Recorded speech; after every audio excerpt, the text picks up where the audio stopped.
Hi folks, welcome to Retro Guitar Styles. I'm going to take you today through the process of preparing a tune for a solo guitar performance.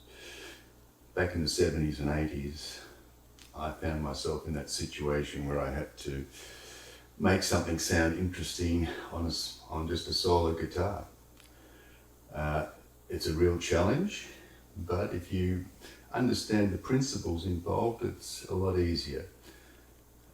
Now, the famous guitar player Joe Pass once said, if you want to make a solo guitar sound interesting, you've got to keep things moving. And by that he meant add a bass line to join your chords or put in some single note fills. So we're going to apply that principle today to the tune Ghostbusters by Ray Parker Jr. So let's have a listen to my first attempt and then we'll deconstruct that.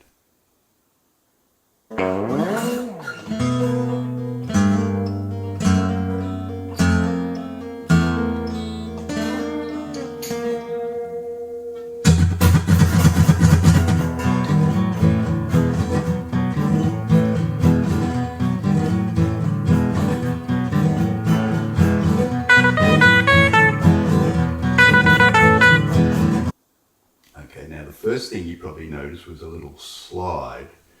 We're going all the way up, and it helps if you've got a cutaway with a dreadnought like this. You've got to go all the way up to the 19th fret and back, and then we're going to start our intro. Now, you noticed I've got a descending bass line there. Now, the only way I can do that is by the melody here is just A and B flat. Just hammer on and pull off. And while I'm doing that, I'm going to use hybrid picking. I've got my pick because I'm going to need that when I start playing the rhythm. So if I pick that B bass and use my middle finger or ring finger, because I can't use my index obviously. So I'll pick that B and then I'm going to change to the G bass here, come down to the F sharp bass. I have to change fingers to my index on the F bass, and then open E bass, and then I'm going to play with a bit of vibrato or tremolo. You get that ghostly sound. Then on the B flat here, so D on the 3rd string 7th fret, down to the 3rd string 3rd fret, B flat.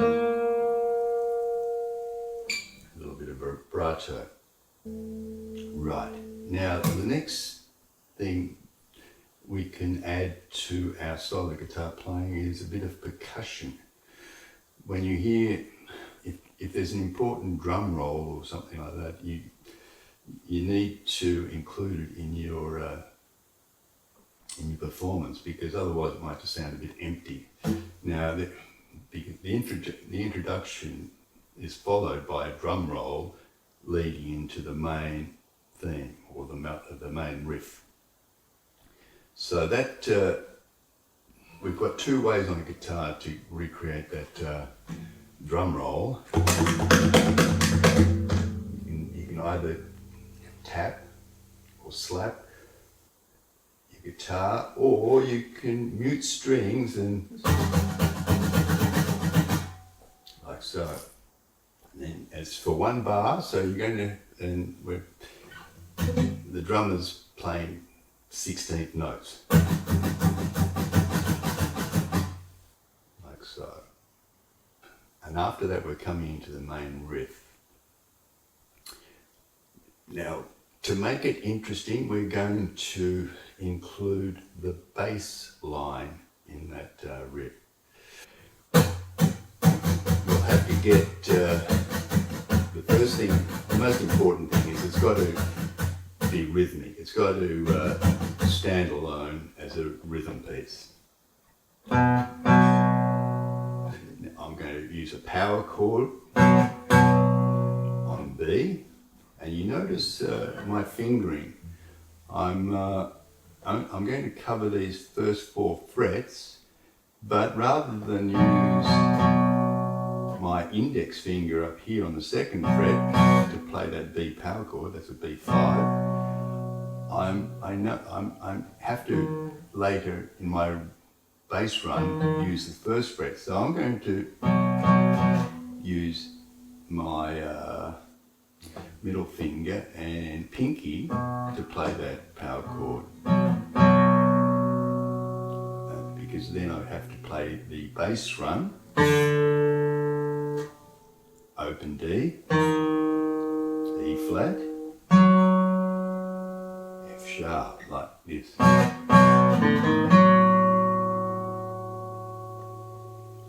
Right.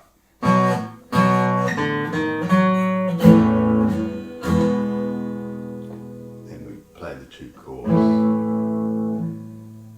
A and E, but we're going to use power chords.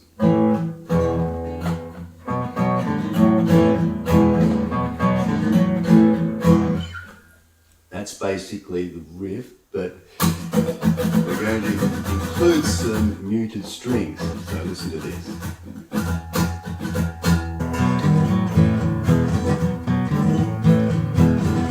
Now the next thing is I've included the little bridge section where he just goes.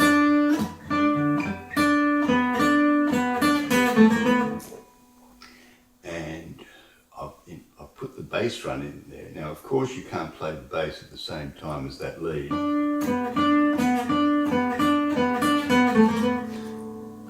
But it's a very simple bass.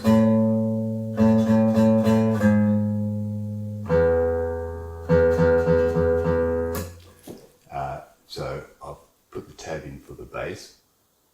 And by the way, you can get my PDF of the tab downloaded from my Google Drive, and I'll have a link for that on my channel. That should get you started with Ghostbusters. We'll see you next time.